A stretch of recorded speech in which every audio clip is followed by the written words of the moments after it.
Tanya sendirilah sama anaknya. Nggak tahu kalau nanya ke aku, jujur aku nggak tahu.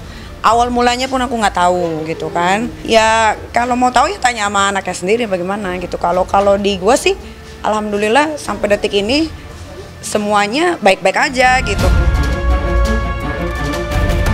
Jadi ke Indo nggak sih? Jadi nanti sabar ya semuanya. Ke Indonya tanggal berapa Loli? Ada deh, itu rahasia negara. Kalau bisa ya jangan pulang. Karena gua nggak mau anak gua yang 2 orang ini terkontaminasi gitu. Gua kan nggak bisa 24 jam di rumah. Let's say dia pulang, terus nanti Aska sudah bisa diajak bicara gitu kan. Apa nanti yang akan diomongin? Kalau gue sekarang, kalau anak gue yang satu seperti itu, ya gue harus jaga yang 2 ini jangan sampai seperti itu. Ada rasa kangen gak sih? Enggak. Ada rasa kangen gak sih? Oh kalau tanya, to be honest, tidak. Berarti memang pengen lepas tanggung jawab kan? Khawatir, rasanya saya sebagai orang tua sudah melakukan yang terbaik lah as a parents, apalagi single parents. Maunya saya ngelakuin apa?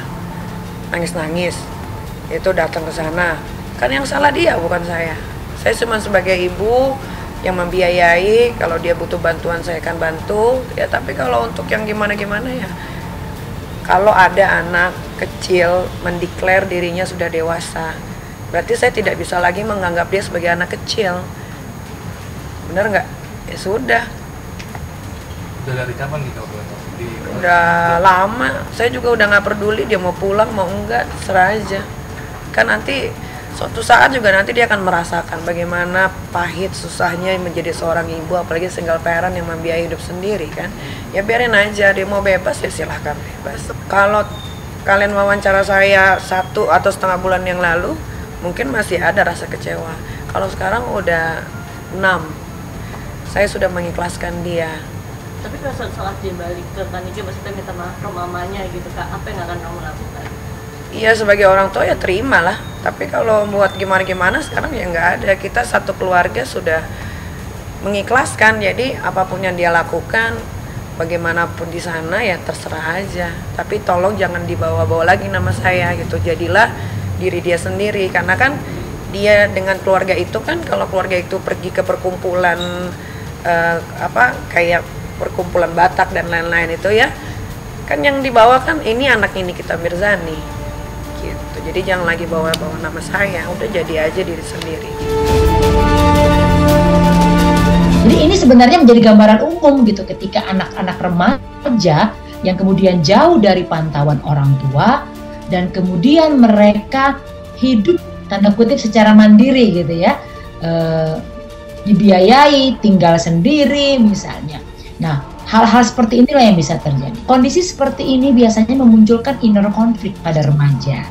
Di satu sisi, dia masih membutuhkan pendampingan dari figur orang tua, namun di sisi lain, dia sudah ingin mandiri. Jadi ingin menentukan sikapnya, keputusannya, ingin memberikan sebuah solusi terhadap masalahnya secara sendiri. Padahal di sisi lain, secara kapasitas barangkali, secara wacana gitu ya, pengalaman dia belum banyak, belum kaya. Nah, jadi akan bisa berbenturan dan belum tentu bisa menghasilkan satu hal yang positif. Nah, jika situasi seperti ini tidak mendapatkan pendampingan yang efektif dari figur orang tua, tidak selalu harus orang tua ya, tapi bisa jadi orang-orang yang lebih dituakan dan bisa menjadi pendamping, makanya dia akan bisa bingung gitu.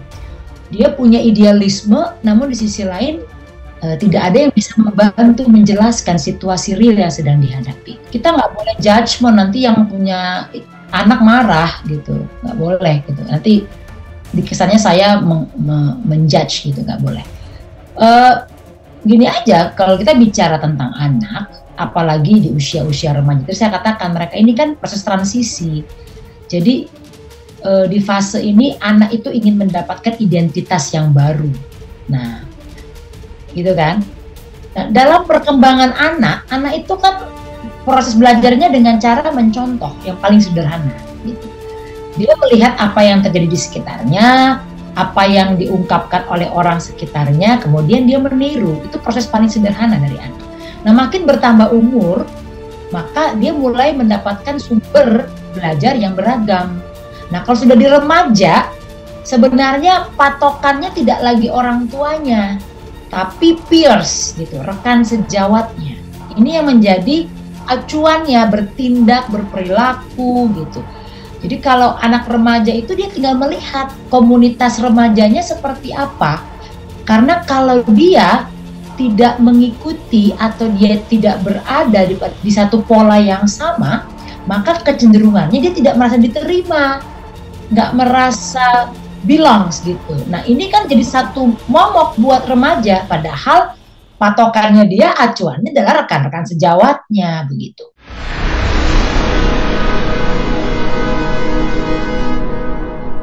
Jadi jangan lupa untuk subscribe Cumi Cumi. Ditekan ya tombol lonceng merahnya.